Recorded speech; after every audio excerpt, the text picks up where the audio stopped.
begin, Paro, I want to just ask you about the title itself, the other, because it's an easy word. We use it all the time. You know, we use it in such small, negligible sort of ways, and then it means so much. It's a huge word. It's a big, big word to use. So can you talk about the definition? The other was actually, it's come to me after many years of working with young people. I've worked with over 3 lakh children. And a lot of those children are children in difficult circumstances. So whether it's children impacted by terrorist violence in Kashmir, or nomadic children, tribal children, special need children. And one thing that certainly came out was that they feel very otherized. They feel like, or we make them feel like, the other. In so many different ways, there's so many different aspects that we think that, okay, we are all like this and they are the other. That person is the other. So that, I mean, it was as simple as that. Yeah.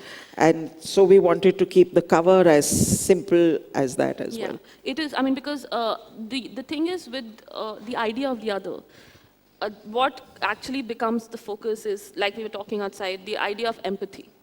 The idea of when you say the other, what you're doing is you're automatically distancing yourself from the person. You're saying this is me and this is not me. This is not something I understand, or this is not something I empathize with, or this is something that I can't even fathom sometimes, you know, what that person is thinking and what that person's feeling. And so often we get it wrong. So often we are looking at the other and thinking they are a particular way and they are kind of person, and they actually are someone completely different. So closing that gap required you to actually put yourself in the shoes of the other. Absolutely. And you've done it over and over in all these stories in so many different ways, from people who are abuse victims to someone who's born with a disability, to a whole bunch of things. Can you talk about that, about empathizing with so many others, you know, as a single... To me as a writer, I really need to inhabit the skin of my character. I really need to become my character. It's not always easy, especially when it's the other, which I am not. I live in great privilege. I've been brought up in great privilege. But so how to find that empathy? And one of the stories, or maybe if I read a bit, let's start with the read. And then I'll say why that story. Yes. This is one of the stories which is called Inner Circle, Outer Circle. The circle turns and tightens, and we all stand watching. Our blood runs cold, freezing. It boils, thumping in our ears, and we all stand watching. Our hands clench into fists, but our feet grow solid roots, and we stand here watching. The screams go on, the cries for help, but we just stand here watching. Rooted to the spot, frozen into impotence, but I just stood there watching. Bachao! A moan? Or is it a whisper? A cry for help? Or a whimper for help? They came out of nowhere, I think. At least it was nowhere for me. I was busy looking down, not meeting any eyes, holding my books tightly across my chest. For I was a warrior, and books were my weapon of choice. They caught her right across the street from me. I heard the scream, and then everything seemed to slow down, like the scream had altered time, thickened it, muddied it. They caught her right in front of the crowd as they yanked her off the road by her hair. I saw the feet go out from under her. I saw the chappal fly towards the road as though it knew it was supposed to be crossing, with or without her. It came flying towards me. Was it asking for help? I watched it rise. I watched it fall. I watched the light go out of her, the fight go out of her. But I only watched.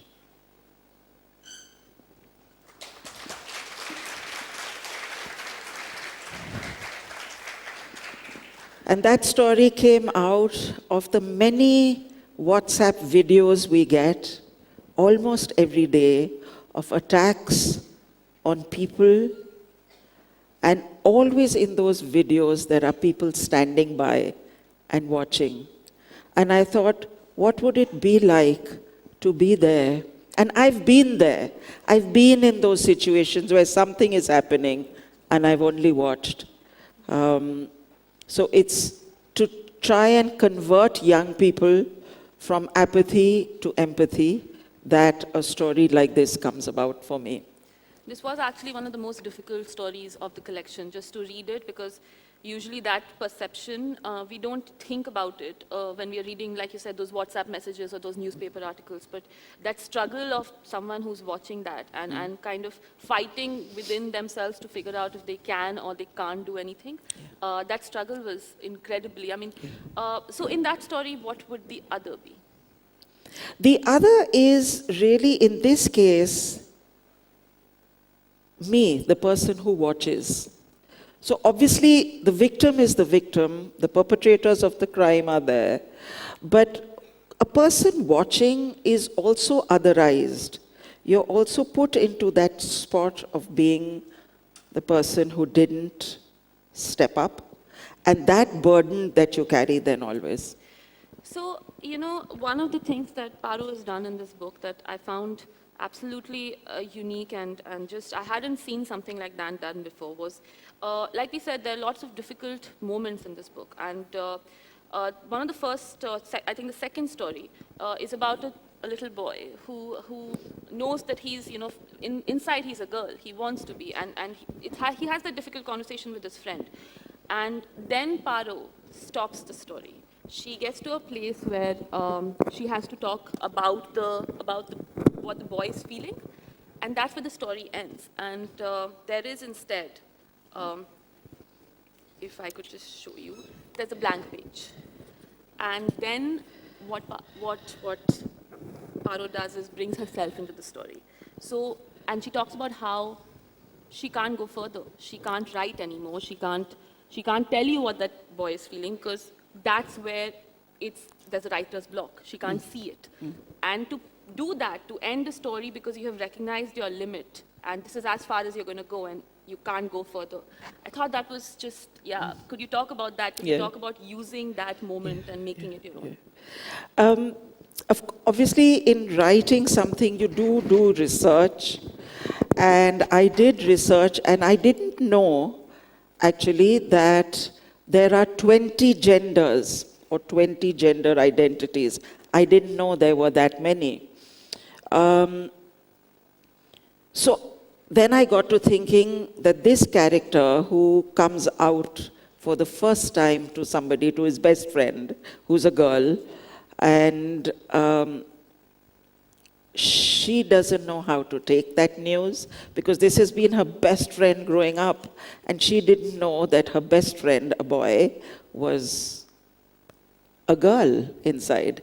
And so I did the research, I tried to find the empathy, I tried to be in the shoes of this little boy who knows that he's a girl, has always known he's a girl.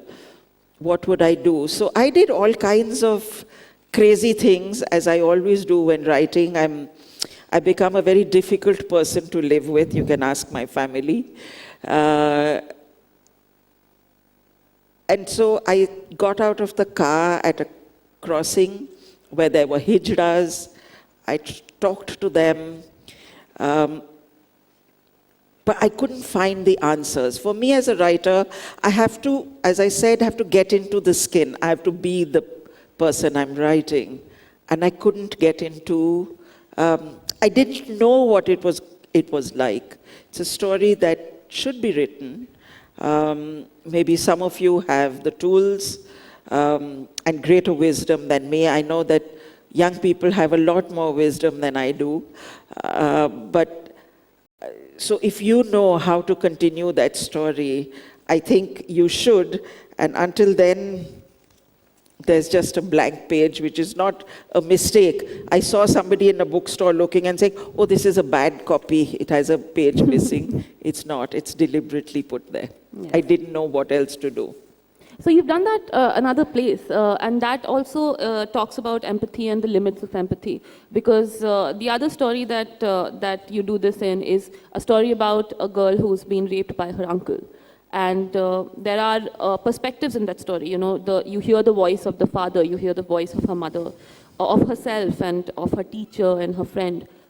But you stop short somewhere. Mm-hmm. Could you talk about that limit on your What I wanted to say in this story, the story is called Learning to Love Again. This girl has been raped, and my point is that when a crime like rape happens, it doesn't happen to one victim. An entire society is raped, an entire family is raped. So I wanted like a 360 view of what happens there. So there is her mother, father, friend, teacher, and her nani. The nani being the mother of a rapist. And what would that be like? How she grapples with the fact that she brought up a man who raped. So I've put the man safely in prison. And Nani says she wants to go and meet him. The parents don't want her to do that. For them, you know, he's dead to them. But she asks the girl's permission. Do I have your permission? I need to go and find out what was it that made him do this. And I felt that we really need to know why. Why does a man perpetrate a crime like this? So I walked in Nani's shoes up to the prison, and I stood outside the prison gates. I couldn't go in. As Paro, I couldn't go in. As the Nani, I couldn't go in. I didn't want to hear any excuses, reasons, anything that he had to give. I couldn't bear it. I was actually, when I ended this story, I was weeping. Because I know that we need to know, we need to understand. Only with understanding would come maybe a cure, maybe a way out, a solution. And if we don't understand from the man's point of view, how can we actually understand? But for me, he was too much the other. Too much. He was so far the other, I didn't want to see him.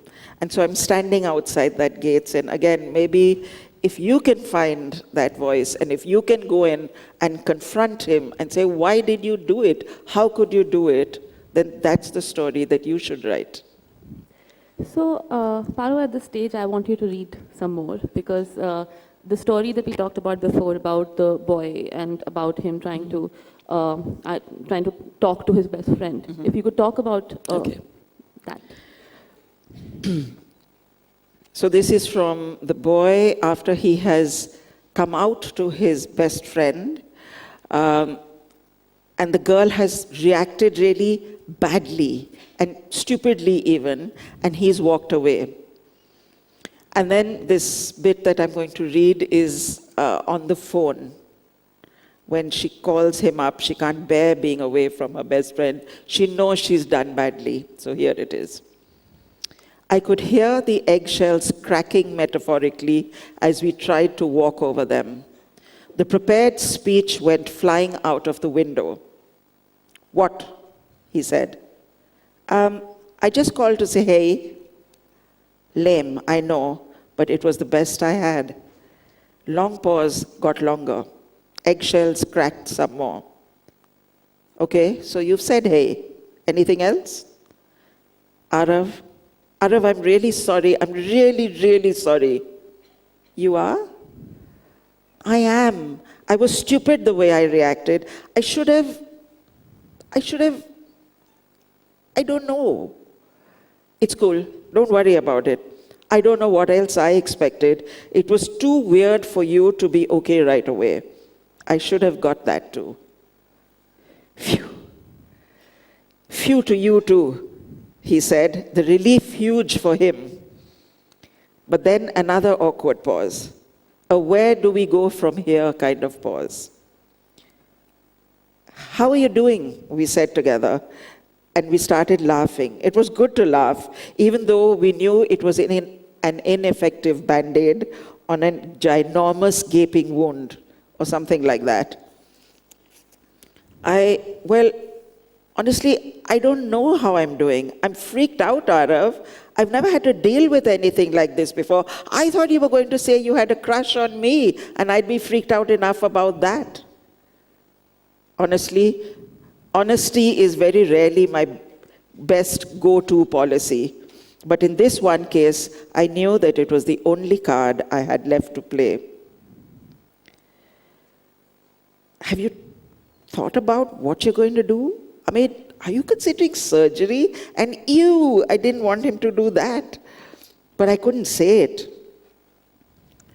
My mind was restless with questions. I didn't know how to ask them. Because honestly, I wasn't sure I was ready for the answers. And this to me is a crux of it. And a crux of it for a lot of schools. I've been banned out of some schools. My books have been pulled out of curriculum. Teachers thought it was a good book for kids to read, but parents said, no, we can't have this book. I think that's going to happen with this book. It's quite new, so I don't know yet. But what we need to realize is kids have this information. Yeah. As I said, they're much wiser than we are, and certainly much wiser than we give them credit for. So it's not the knowledge that we're scared of, it's the conversation that will follow that knowledge that we feel frightened of. But honestly, these are conversations that we need to have with young people. So actually, this was something that I thought about because you have packed this book with problems that we try to shy away from when we're talking to kids. And the vocabulary in this book is so much of the generation that you're writing of the age that you're writing about. So, you know, a 13-year-old sounds exactly like I think 13-year-olds sound today. And that's so difficult because usually, I mean, I'm already getting it wrong. I have no idea how kids in classes, you know, in primary, in high, senior schools are talking anymore. So to kind of know that, to know exactly the vocabulary to use to communicate that, like you said, kids have the knowledge and they are talking about it. So how do you find that language to write about kids like a kid? I'm an excellent eavesdropper. It's one of my main tools. I listen into conversations all the time. And sometimes, you know, I'm horrified that I've joined the conversation, which I shouldn't have. I should be just listening in. Or maybe I shouldn't be listening, and you're always told eavesdropping is a bad habit, but it's what I do. I also work a lot with kids, as I said. So, but one of the best compliments I've ever got was that I had a story published in a newspaper, and somebody wrote in saying, "Thank goodness you finally got a teenager to write a story for teens." So I took that as a very big compliment because obviously I'm not a teen. Half of my work is working with young people and half of it is writing for them. So that's how I think that the concerns, the language, what they are likely to say. I'm sure I still get it wrong. I'm sure there are many times when somebody says, when some kid feels, oh, this sounds like an auntie trying to be hip, but I try. And have stories ever changed or have endings or conversations change based on feedback that you've got from kids? Do they shape your stories? I know a lot of it would be post the books, Yeah. when it's actually published and it's out there. Yeah. But what about before? Do you sometimes realize that maybe this is not where it would be going? Do you get that kind of feedback? I'm actually very private during the process of writing. But yes, I do sometimes with a trusted group or a group that I'm finding is very sensitive to what I'm talking about. Maybe I'll talk about a story that I'm writing. There's a story in my book, Like Smoke, which starts with the sentence, I hate Muslims. I don't hate Muslims. Paro Anand doesn't hate Muslims.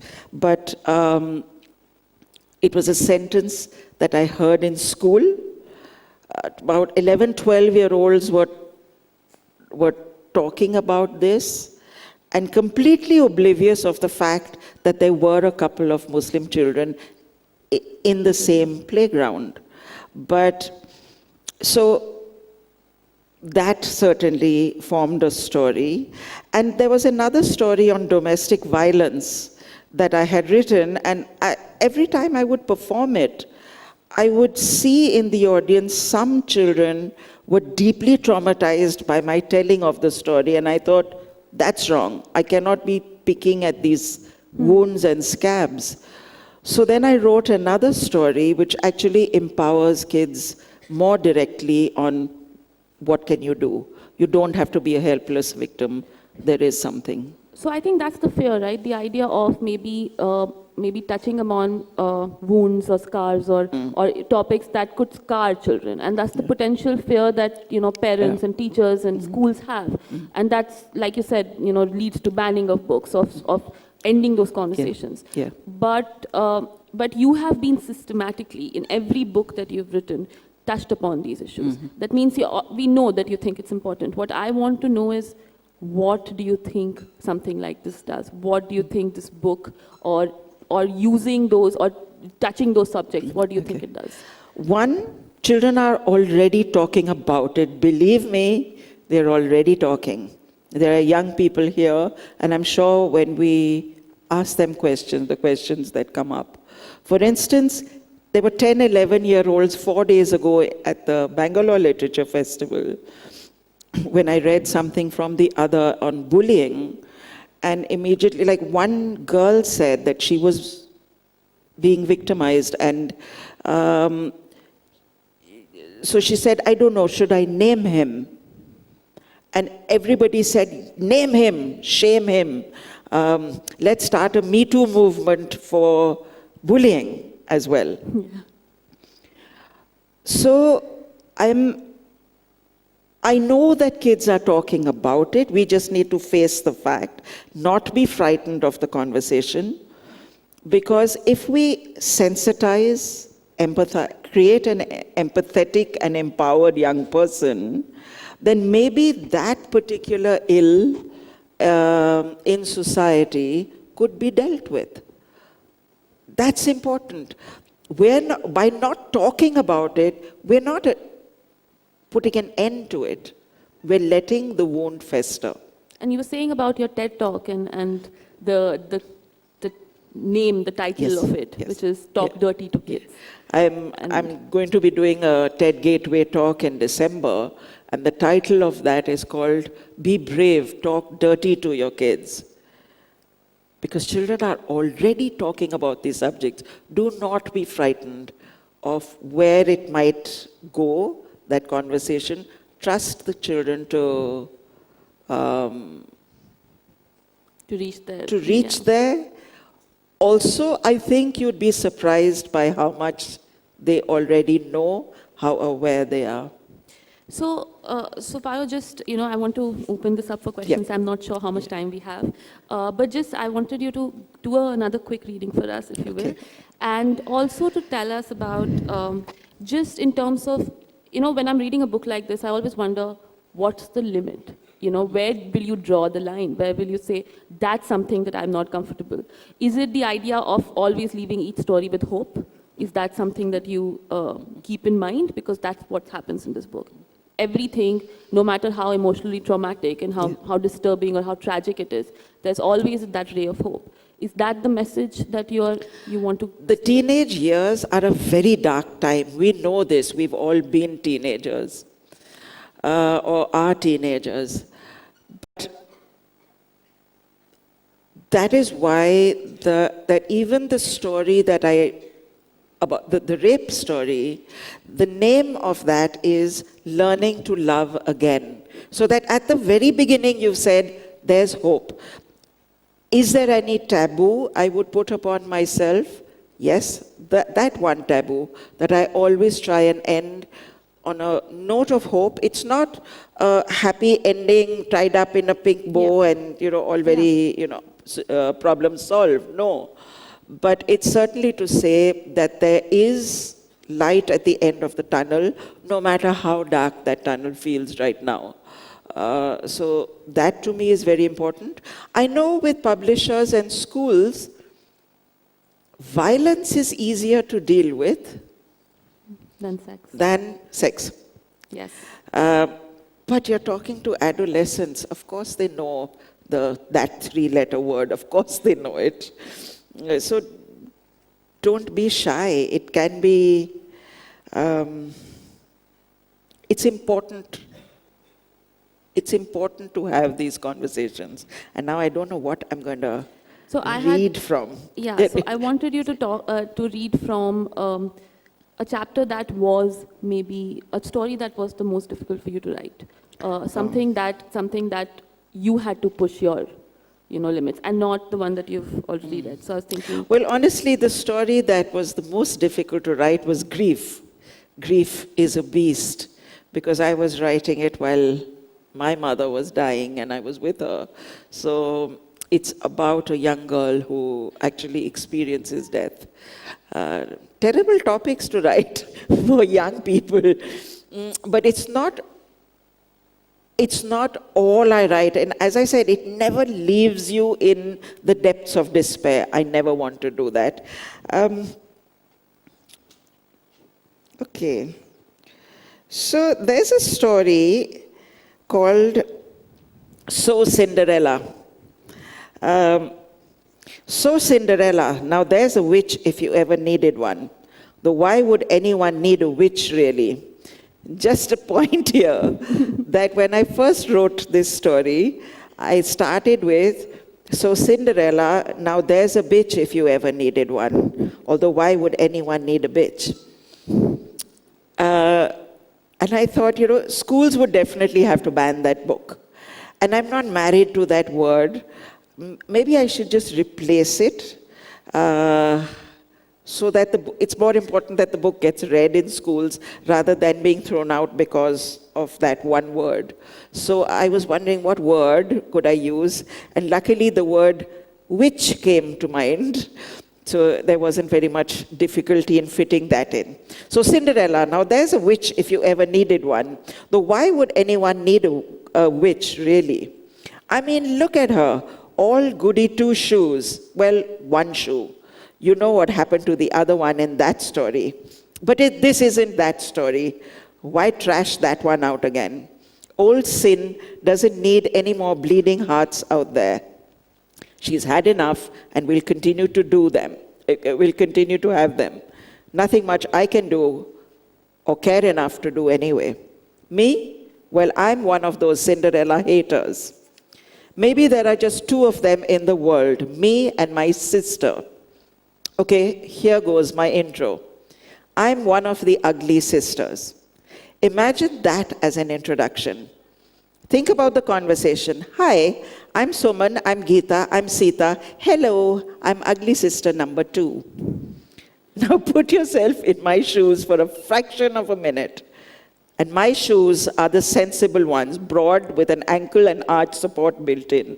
Much more comfortable than the tiny glass slippery slipper variety. And this is the story of two sisters who have dwarfism. And then they have a younger sister who's just beautiful and lovely. And I've always wondered and I've always empathized with the ugly sisters because what it must be like. We don't even know the names of these ugly sisters. We know all about Cinderella, but look at Cinderella from the ugly sister's point of view. She's not so lovely anymore. So that's what I wanted to do, is to turn the story of Cinderella inside out and look at the other. Thank you so much.